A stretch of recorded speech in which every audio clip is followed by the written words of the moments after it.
Hello les amis, salam alaikum, j'espère que vous vous portez bien. Alhamdoulilah, Dieu merci, je suis de retour parmi vous. Je vais de mieux en mieux, Allahumma lik alhamd. Alors j'ai été absente depuis pas mal de temps. Cette année, alhamdoulilah, on a été pas mal éprouvés au niveau santé. Mais voilà, seuls les plus aimés d'Allah sont les plus éprouvés. Je voulais déjà souhaiter à tous et à toutes une belle rentrée scolaire, aux enfants, aux parents, aux enseignants. Voilà, que cette année vous soit, Inch'Allah, tous et toutes bénéfiques. Donc, pour ceux qui ont passé aussi de belles vacances, eh ben, j'espère que tout s'est bien passé pour vous. Pour ma part, ça a été les pires vacances de ma vie. Si vous voulez, je pourrais vous l'expliquer dans une autre vidéo. Mais aujourd'hui, on va plutôt se concentrer sur le pourquoi de mon absence. Beaucoup m'ont envoyé plein de questions sur Insta, sur Facebook, ainsi que sur la boîte mail mimi@gmail.com sur mon état de santé, qu'est-ce qui s'est exactement passé, comment est-ce que on a soupçonné donc l'hypertension. Et c'est vrai que le témoignage de chacun et de chacune, ça peut parfois aider et pourquoi pas sauver des vies. À travers cette vidéo, je vais donc vous apporter mon témoignage. Ça n'allait pas du tout. Je me sentais très très mal. Je ne sais pas comment vous expliquer. J'étais au plus mal et hyper gonflée. Au niveau des jambes, du visage, de partout.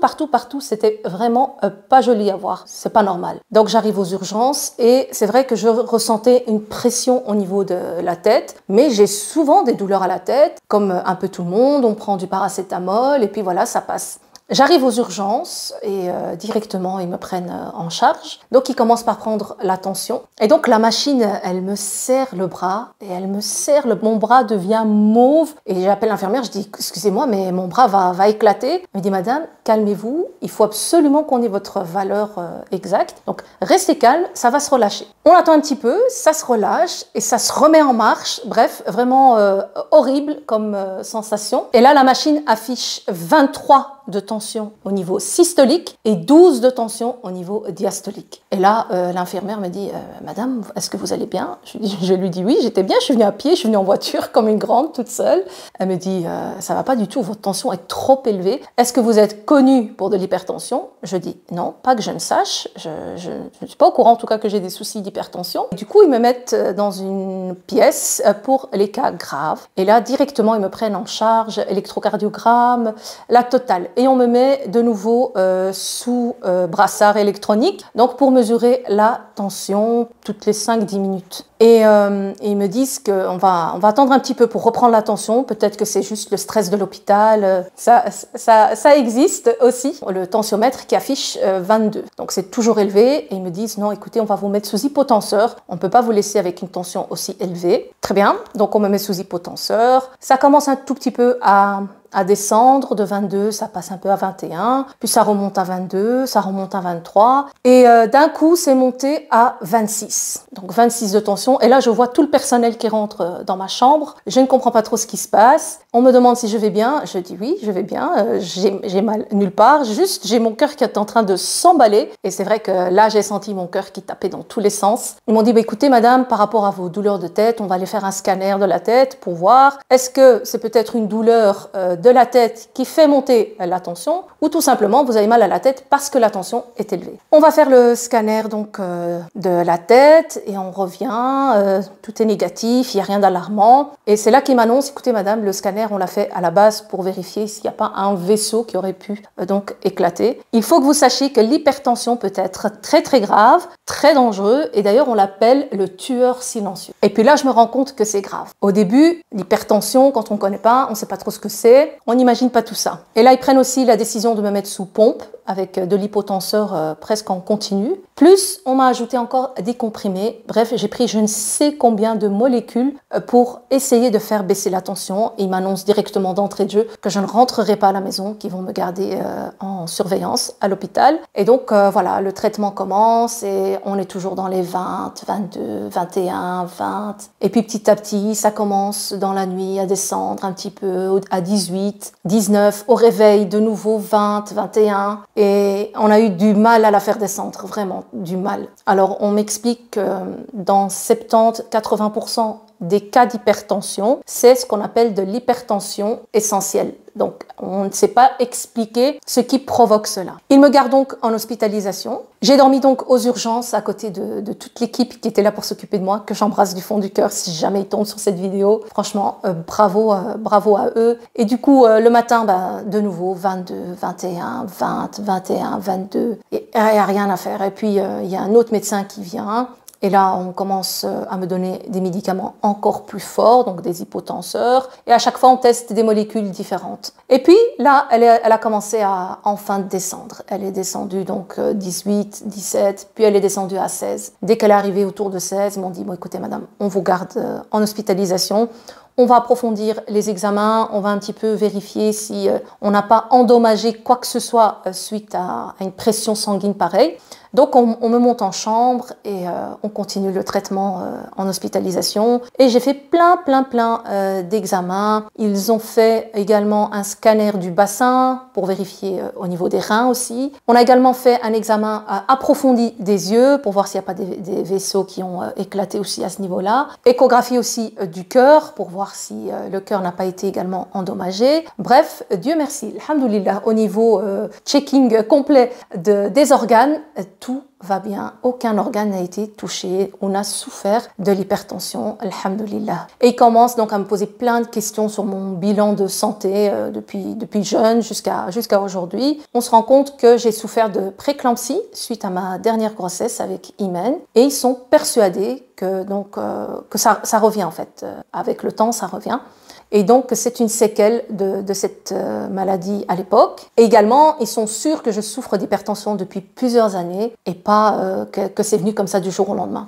Et effectivement, je les crois parce que dès que j'ai commencé à être sous l'effet de l'hypotenseur où ma tension était donc normale, on va dire 13, 14, ce qui est une valeur tout à fait normale, vu que moi, j'étais habituée à des valeurs extraordinaires, j'étais KO. Mais KO technique, j'avais du mal à me lever, j'avais du mal à marcher, j'étais vraiment épuisée alors que j'avais des valeurs normales de tension. Donc je suis effectivement persuadée comme eux que j'avais de l'hypertension depuis des années et c'est ça qui fait, je pense, que j'avais tout le temps de l'énergie, une vraie pile électrique.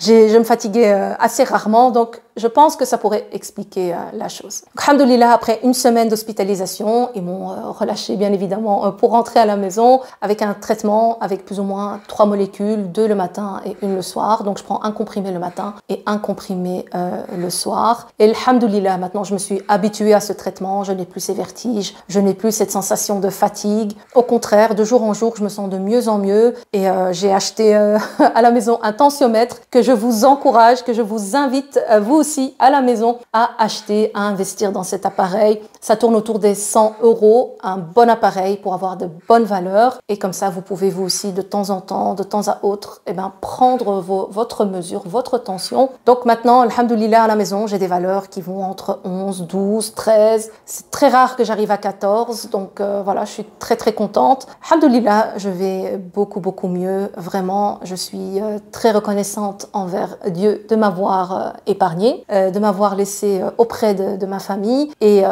d'être tombée entre les mains de bons médecins qui ont su gérer mon cas.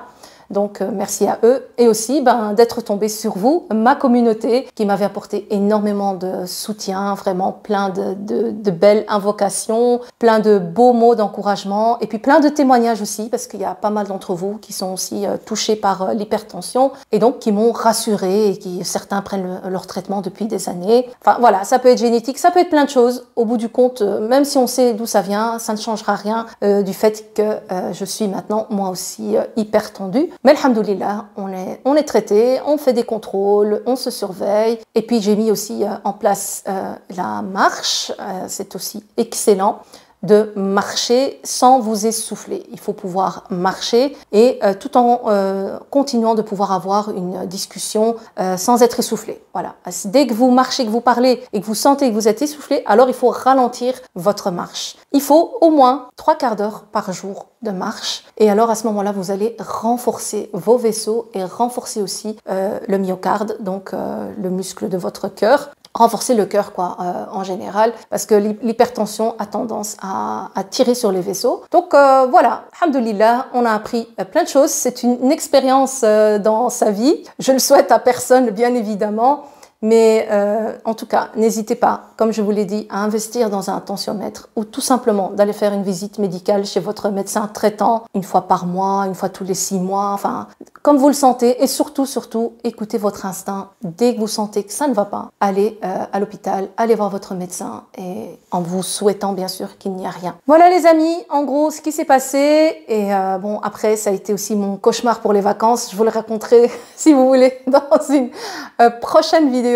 Mais alhamdoulilah, voilà, on est de retour. On a le feu vert aussi pour reprendre le travail. On va y aller bien sûr mollo, doucement mais sûrement. Voilà les amis, je vous embrasse. On se dit à très bientôt pour de prochaines vidéos de recettes. Et d'ailleurs, si vous voulez voir d'autres thèmes, d'autres sujets sur la chaîne, mettez-les moi en commentaire. Et n'hésitez pas aussi à partager votre témoignage si vous souffrez d'hypertension, que vous avez mis en place d'autres astuces, d'autres remèdes. N'hésitez pas à nous faire part de tout cela en commentaire. Sur ce, je vous souhaite à tous et à toutes, vous qui souffrez, vous qui êtes malades, une guérison, Inch'Allah, complète et sans séquelles. Et que Dieu puisse vous faciliter cette épreuve, car oui, les maladies sont des épreuves. Tout est une épreuve dans notre vie. Il faut juste pouvoir la comprendre et essayer de l'affronter également. C'est pas toujours facile.